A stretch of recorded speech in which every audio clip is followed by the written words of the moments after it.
Wajar nggak sih rumah berantakan seperti ini setiap hari? Padahal ada di rumah dan nggak ngapa-ngapain. Day in my life as a mama anak tua yang tinggal di rumah paman sederhana.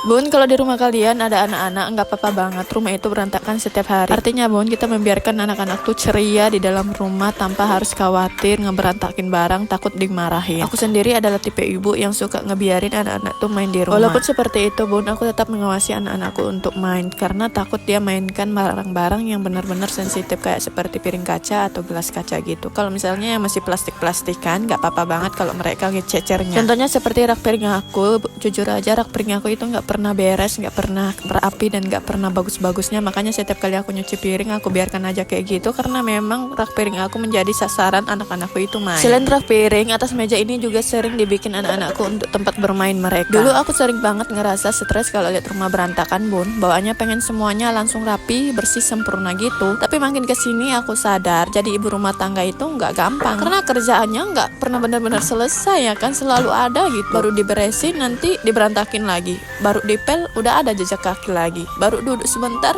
udah kepikiran kerjaan lainnya kan, kayak nggak pernah ada selesai-selesainya gitu loh, selalu ada. Apalagi kalau kamu punya anak-anak di rumah, kadang capeknya bukan cuma fisik tapi capek di pikiran juga, karena ibu itu sering mikirin semua sendiri tentang rumah, anak, makanan, dan kebutuhan keluarga setiap hari. Makanya sekarang aku belajar untuk nggak terlalu keras sama diriku sendiri. Kalau misalnya aku capek ya udah aku istirahat, nggak perlu aku kerjain itu. Nanti kalau misalnya udah datang rajinnya barulah aku kerjain lagi. Daripada aku ngomel-ngomel ngehabisin tenaga, kerjaan juga nggak beres. Kalau kita ngomel ya kan, mending kita diam aja dan istirahat kalau capek. Karena menurut aku rumah yang selalu rapi belum tentu penghuninya bahagia, dan rumah sederhana yang kadang berantakan belum tentu gagal jadi rumah yang hangat. Yang penting rumah ini tetap penuh kasih, masih ada yang makan bersama di dalamnya, masih ada tawa kecil, masih ada tempat untuk pulang ya kan. Nggak juga harus kita cepet-cepet ngerjain biar dilihat orang, enggak sih. Kalau misalnya ini rumah sendiri ya udah kita yang ngatur. Kadang kita terlalu sibuk mengejar rumah sempurna sampai lupa menikmati momen kecil yang sebenarnya berharga. Padahal nanti yang bakal dirindukan bukan rumah yang selalu rapi, tapi suasana hangat di dalamnya. Jadi kalau hari ini rumah masih berantakan, jangan terlalu menyalahkan diri sendiri ya guys. Pelan-pelan aja.